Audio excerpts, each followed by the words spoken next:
This is Johannes Krieger with senshi-knives, and in this video I will show you the making of Orcrist from start to finish.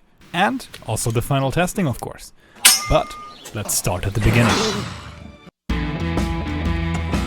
I start with a 72 by 6.5 cm piece of ADCRV2 steel that has a thickness of around 4.5 mm. While I mark out the profile here, you can see that the ricasso area doesn't fit at all.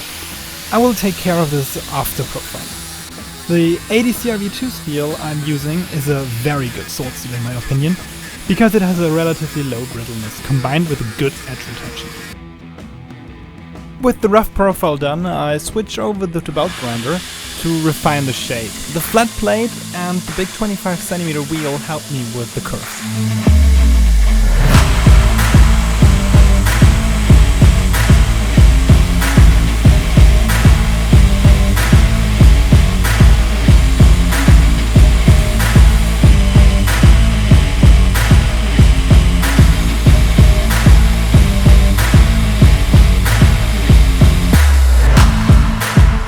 Now it is time to take care of the ricasso area that I mentioned earlier. That is not as easy as it might sound, because the only area I can pull the material from is very hard to hit and stretch. You can see me struggling here really big time with that one, but in the end I pulled it off and it looks fine.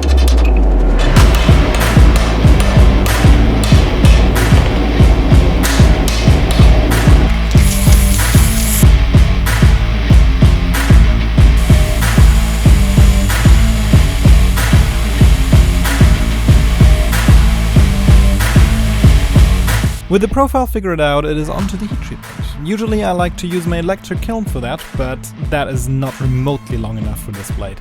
So I need to use my pass-through gas forge. This is a lot less precise, but ADCRV2 is very forgiving in that regard. I use a chain fixed to the tank to control the blade, because there's actually nothing worse than an 820C 2 kg piece of metal out of control. After the first normalizing, I heated up for the quench and the preheated oil, which is actually old canola oil from a fryer. With the freshly hardened blade I need to be extra careful, because it is quite brittle. I take care of that with tempering the steel. I start with heating the entire blade up in the forge, well under the temperature I'm aiming for, and proceed with a Bunsen burner to heat the blade up to the desired 200 degrees Celsius, which should result in a light straw color. It leads to about 58 to 60 HRC with a good level of toughness. Maybe you caught it earlier, I made a small mistake here of holding the blade horizontally while heating it up in the forge, and with a missing support at the tip, the blade started to warp. So I forced it into an overbend, heat it up and straighten it that way. I could have prevented this by either using a support for the tip or holding it vertically while heating. With the heat treat out of the way, I start the beveling grind with marking the scribe lines in a coat of matte black spray paint. It's basically as good as the blue Dicom and costs just a fraction of the price. With that, I head to my belt grinder and start beveling. I do this usually by establishing a straight edge first and then pushing the bevels back to the upper scribe line or spine.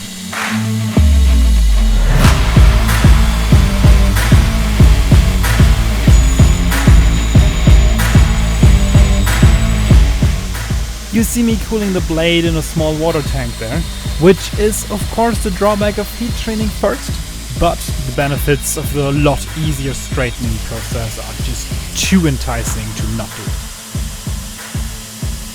And then started a long process of hand sanding.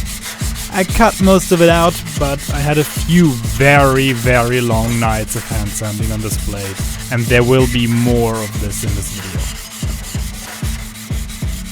After that 180 grit finish, I etch in my maker's mark in an area that won't be visible at all when the sword is assembled, just because I do not want to harm the aesthetics here. By now this is an absolutely standardized process for me of just applying the vinyl stencil and etching it deep into the steel electrochemically. As I promised, here is a little bit more hand sanding, this time up to 400 grit. With the rough blade done, I start with the guard. I utilize a technique with two halves which I grind into the same profile. The rough part was done with the help of a 125mm angle grinder. I also had the use of a big 230mm one, but the weight and especially the gyro moment I was experiencing was quite unpleasant, and I resorted to the small one.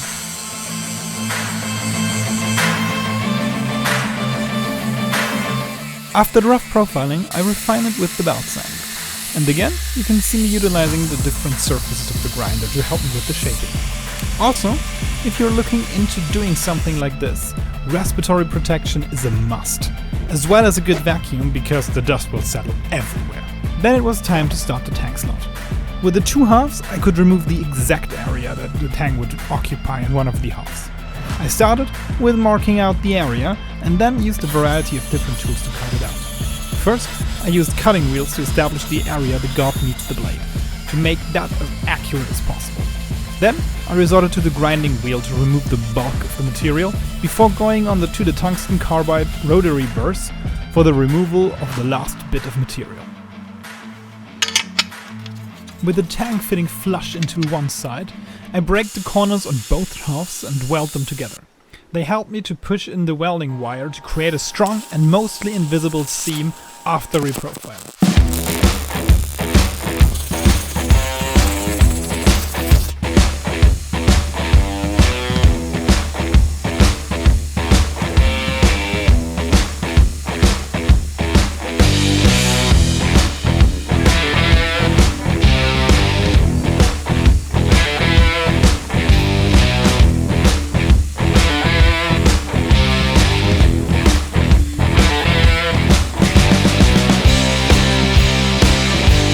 After the side profile is done, it is time to sculpt the guard into its final shape.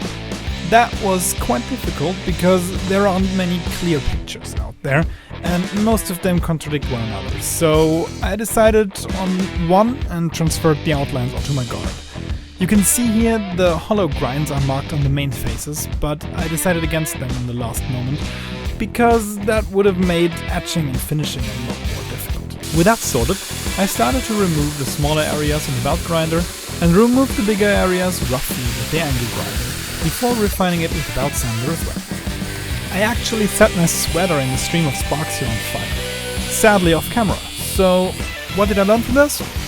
Always have a wider shot available, so if I kill myself, at least I can monitor it. Yep.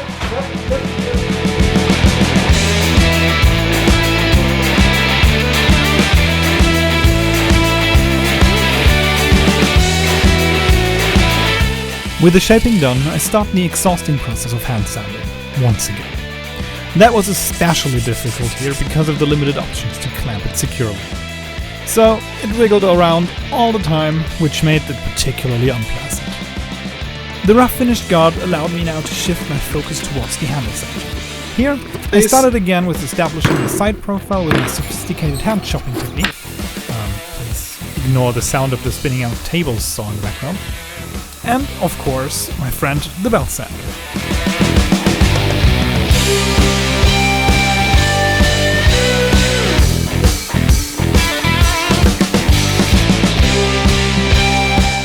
For the tank design, I decided on a half-rack tank, which includes a hidden tank top section, where the shear forces are by far the biggest, and the lower two-thirds, where the forces are mostly pulling, feature a threaded rod.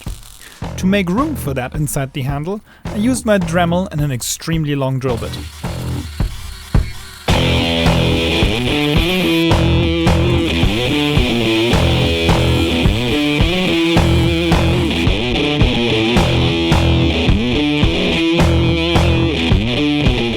The area where I welded the threaded rod to the tank was flattened down on the belt sander to fit through the gut, and I also tempered it to make it less brittle.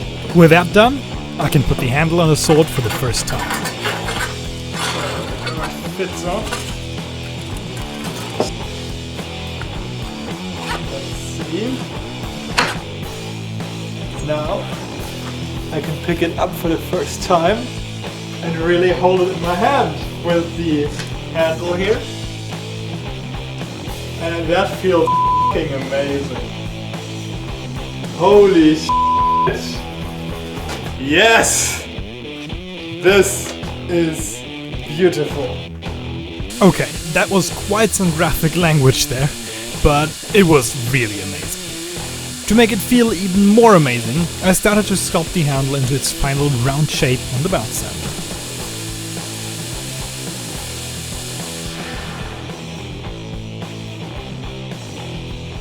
The belt sander tends to leave little facets in the surface behind, so I have to sand them out with the help of some 40 grit sandpaper, so I can use this new established smooth surface to carve in the textures that are in Orcrist's handle and are meant to resemble a dragon's tooth. This went a lot better than initially expected. I made use of the carbide burrs again and carved in the deep scratches that were the sediment of many dwarfs the dragons must have eaten. I don't really understand the little row of bumps on either side of the handle, but I think they are looking great and are making a neat tool in order to feel the orientation of the sword even without looking. I was pretty terrified of the paint job that was now at hand, because I'm simply put a terrible painter. The first base coat was a high gloss ivory paint and no problem at all. But then I had to give it a tooth-like look that was used as a handle for a long time. I used thinned down brown acrylic paint, let it dry a little bit and wiped it off again. This left some color in the scratches and crevices to raise the highlights.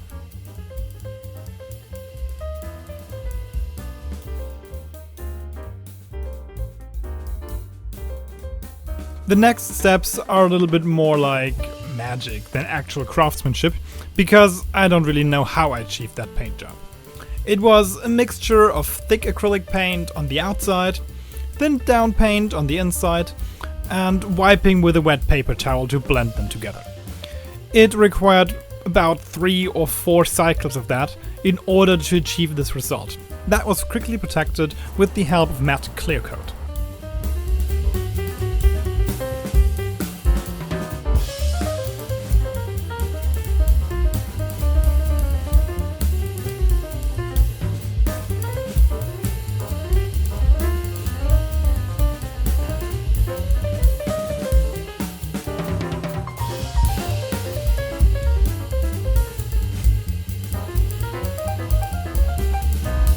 Now that the shape of the lower handle was done, I could start on the pommel. While the guard is pretty f***ed up, the pommel is on another level. It needs to fit snug on the round, organic shape of the handle with super thin walls and has some stone set on the bottom. So, and because you've seen that before, I'm just snapping this one. Wonderful! I start quite similar to the guard with 2 halves, but tack them together immediately. This is done to drill the main borehole and the small side hole.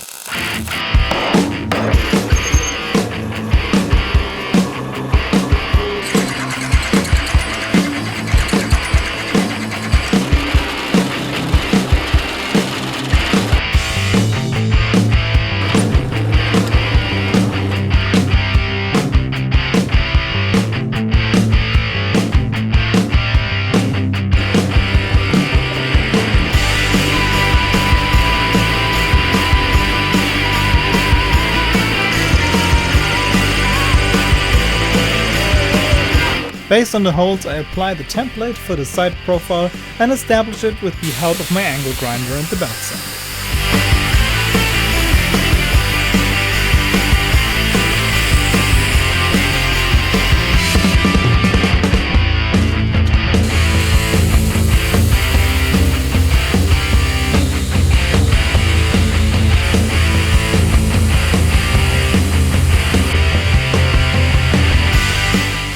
This results in the 2 halves falling apart, which enables me to widen the main borehole that is now split in half, and fit it snug to the handle. That was achieved with the help of the tungsten carbide bits and a lot of test fit. Actually, I don't really like to use those bits for metalworking simply because their shavings are like super sharp little needles that creep in everywhere. With the fit up done finally, I again break the corners, as with the guard, and weld the 2 halves together for the final time and re-establish the profile.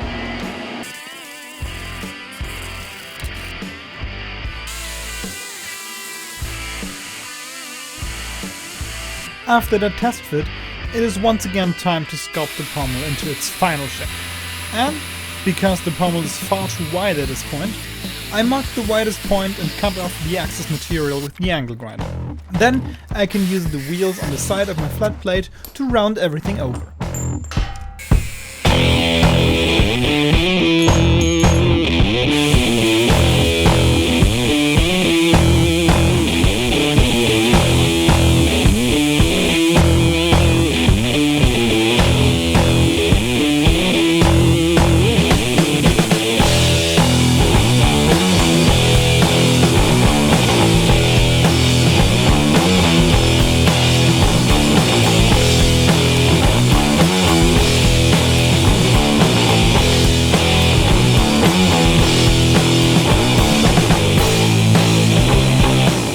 As you can see, in my attempts to make the walls as thin as possible, I ripped a hole in them that needs to be filled up. I do this with my MIG welder and only use very short tacks in order to not melt off the thin material around the hole while filling it up and making it subsequently bigger.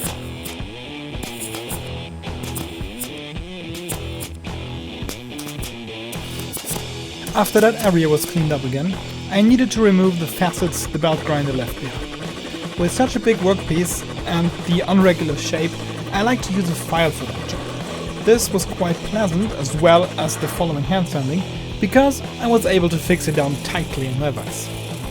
I think in the original sword, the handle actually passes through the pommel. That is not something I am able to achieve.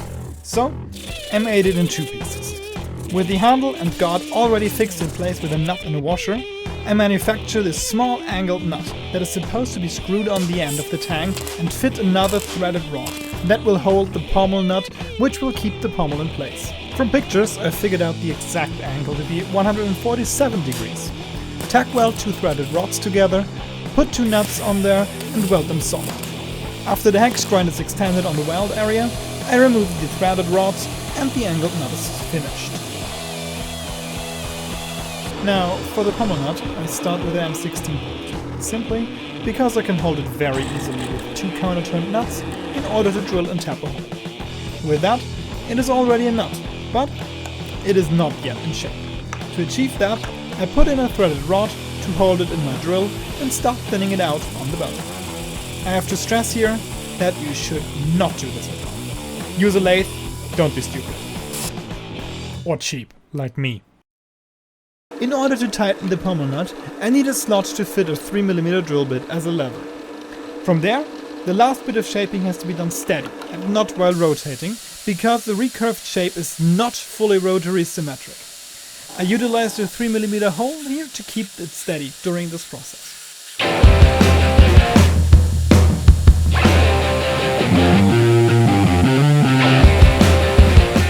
For the surface finish, I use the drill again, because there is not so much material removal during this process. For the paint job, I use the same technique as with the handle. First, there is the high gloss ivory spray paint, and then the alternating brown paint and wiping it off again, until the paint job is to my liking. With all the three big metal parts pre-finished, I can turn my attention towards the three big artworks that have to be etched into them. I used the best picture I could find of the artworks, which was still very pixelated, to put it into my Cricut software to make a digital template of all three artworks. I make use of a few tools here in reducing the amount of colors in the picture and using the select all pixels of the same color. But in the end, for some small details or some sections with a very similar color, I need to use the manual tool to select these areas. I usually have the pictures a little bit zoomed out on a second screen to make sure that I'm reading the pixelated storm right. With pictures like that, it always helps to see them from further away. Kind of like with my drawings I made in art class. If you hold them really far away, maybe even around a corner, they are indistinguishably from a true masterpiece. With the digital stencil done, I sent them to the plotter and it does the work for me beautifully. Sometimes, with very intricate details and dots, it has its problems, but that can be disguised rather well. A very satisfying part is removing all the parts that are meant to be etched from the vinyl stencil. Most of the time, I just have to grab it with my pliers and it comes right off, but sometimes the part I want to stay come with it and it becomes a bit ugly. had to place the stencil perfectly. In order to do that, I decided to start with the guard artwork, because it is the hardest to place and needs to synergize with the artwork on the blade.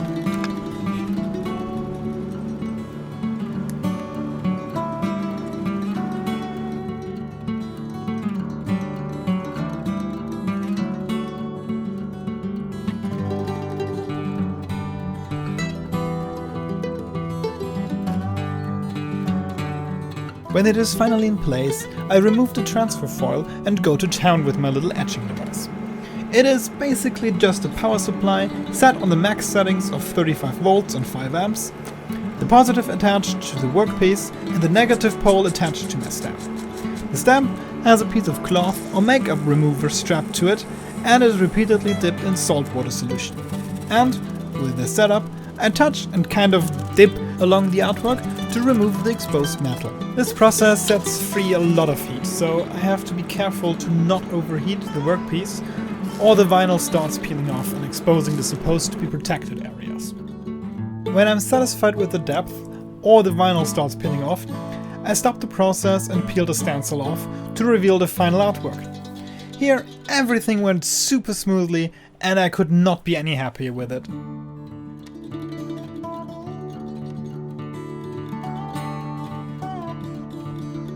To finish the artworks, I fill the area with blue spray paint and protect it with a matte clear coat. I tried to remove the excess paint with sandpaper, but it actually got clogged up very quickly and it would have just been an absolute waste to do it that way. And it actually left some scratch marks in the paint that was supposed to be untouched. So I had to resort to another method and got the scalpel out and started to scratch off the excess paint with it. The blade of the scalpel is actually softer than the blade of the sword, and it leaves it completely untouched. This process left me with some incredible time lapses.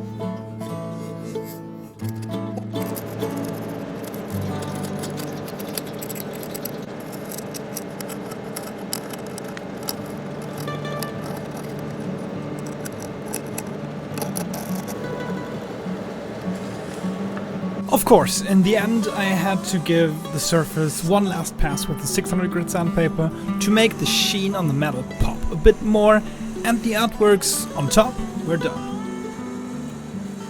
The artwork on the bottom of the pommel didn't need any paint, but I had to set 4 cubic zirconia in there. I never set any stones. I know in theory how it works, but I don't have the tools necessary to do it. So I decided to just carve out the slots with my Dremel tool and glue them in place with epoxy. I know some of you out there are jewelers and are going crazy right now that this would not hold at all and that would look shit, but I'm happy to report that after all the torture testing I have performed on this blade, I never had to worry about those stones. With all this done, all that there's left to do is sharpen the sword, which I did with my trusty sharpener in 2 sections, and finally, have a look at the final result.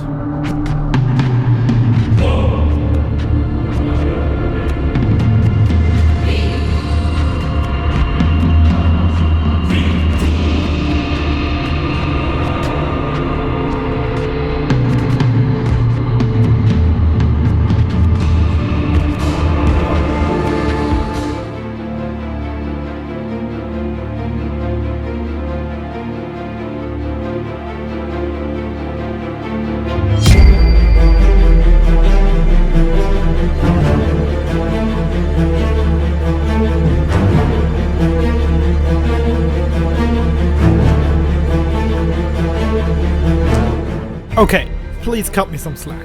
I'm not a professional videographer, and I'm told filming and photographing a giant reflecting surface is not the easiest thing to do. With that said, I think you could see that it came out looking quite nice, but in the end it is a sword, so I had to test it.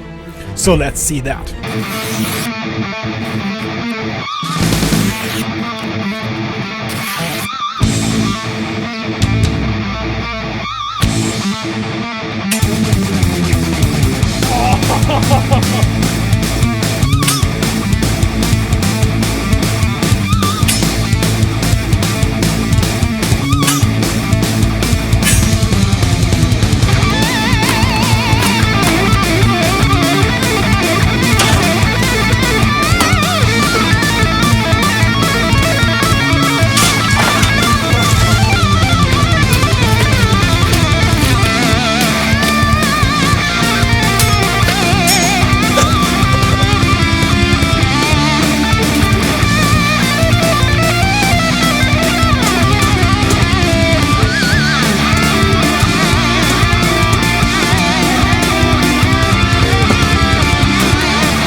That looks pretty cool and all, but how does it do against actual flesh?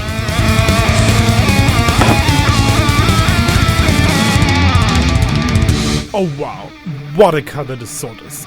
The recurve, the weight distribution, it really let me look like a good color out there.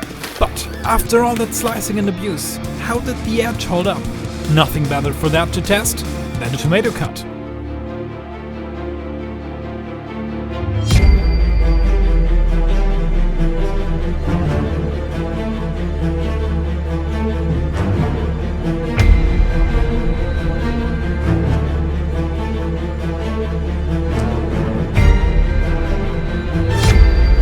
Yeah, I guess it still cuts.